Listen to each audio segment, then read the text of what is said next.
Hello students, आज हम गंगा नदी के बारे में पढ़ेंगे।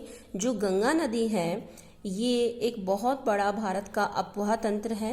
ये नदी उत्तराखंड के गढ़वाल हिमालय में 3900 मीटर की ऊंचाई पर गोमुख के निकट स्थित गंगोत्री हिमनद से निकलती है। इसका नाम गंगा तब पड़ता है जब इसकी दो नदी शीर्ष अलकनंदा और भागीरथी में आकर मिल जाती हैं। आप देखेंगे यहाँ पे ये अलकनंदा और भागीरथी दोनों देवप्रयाग में एक होकर गंगा का निर्माण करती हैं। हरिद्वार के पास आकर गंगा मैदानी भागों में प्रवेश करती है। इसके बाद गंगा नदी जो है आगे पश्चिम बंगाल में फरक्का के पास आकर दो धाराओं में बढ़ जाती है। एक धारा इसकी बांग्लादेश में चली जाती है, एक धारा इसकी पश्चिम बंगाल में हुगली के नाम से जानी जाती है। गंगा जो है इसकी लंबाई 2525 किलोमीटर तक है। इसकी अनेकों सहायक नदी हैं, जैसे सबसे मुख्य इसकी सहायक नदी है यमुना नदी। आप देख रहे हैं इस मैप पे, ये आपको यमुना नदी दिखाई दे रही है।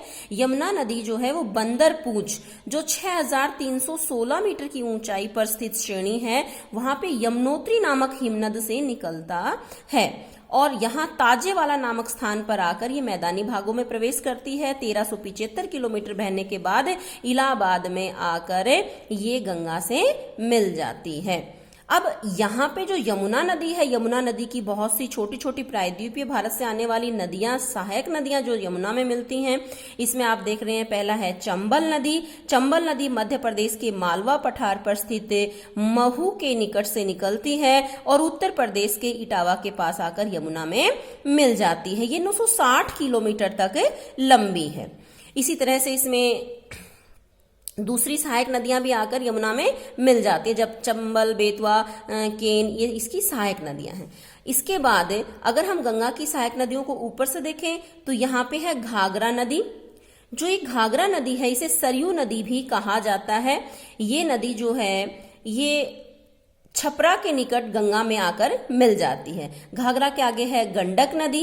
ये जो नदी है नेपाल चीन सीमा के निकट मध्य नेपाल में बहने के बाद बिहार के चंपारण जिले में प्रवेश करती है। इसके बाद ये सोनपुर के निकट गंगा में आकर मिल जाती है। फिर है कोशी नदी। कोशी नदी जो है ये एक पूर्ववर्ती नदी है, यानी हिमालय के बनने से पहले से ये नदी यहाँ प्रवाहित हो रही है और ये एवरेस्ट पर्वत के उत्तर में तिब्बत में स्थित एक धारा है अरुणा, वहां से ये निकलती है। नेपाल में मध्य हिमालय को पार करते हुए इसमें पश्चिम की ओर से सून कोशी और पूर्व की ओर से तमूर कोशी आकर मिल जाती हैं। इसके बाद ये सुप्त कोशी के नाम से जानी जाती है। ये नदी प्राय अपना मार्ग बदलती रहती है, जिससे अक्सर बाढ़ें आती रहती हैं, इसीलिए इस नदी को बिहार का शोक कहा जाता है। अब हम बात करते हैं सोन नदी की। जो सोन नदी है प्रायद्वीपीय भारत से आने वाली मुख्य सहायक नदी है गंगा की। ये दक्षिण की ओर से गंगा की मुख्य सहायक नदी है, जो अमरकंटक के पठार से निकलती है और पटना के पास आकर गंगा में मिल जाती है। आगे हम बात करेंगे ब्रह्मपुत्र नदी की, जो कि राक्षस ताल से, तिब्बत के पास राक्षस ताल से निकलती है और तिब्बत में बहने के बाद नामचा बरवा पर्वत को काटकर ये भारत में प्रवेश करती है।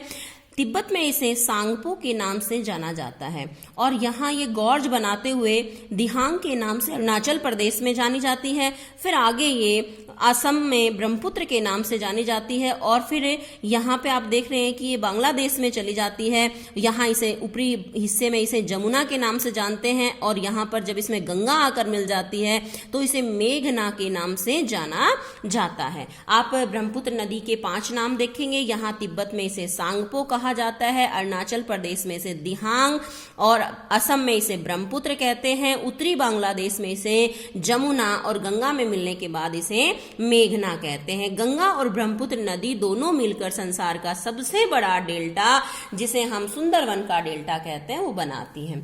ब्रह्मपुत्र नदी जो है अपने मार्ग में नदीकृत संसार का सबसे बड़ा द्वीप बनाती है, जिसका नाम है माजुली द्वीप, जो कि नदी द्वारा बनाया गया संसार का सबसे बड़ा द्वीप है।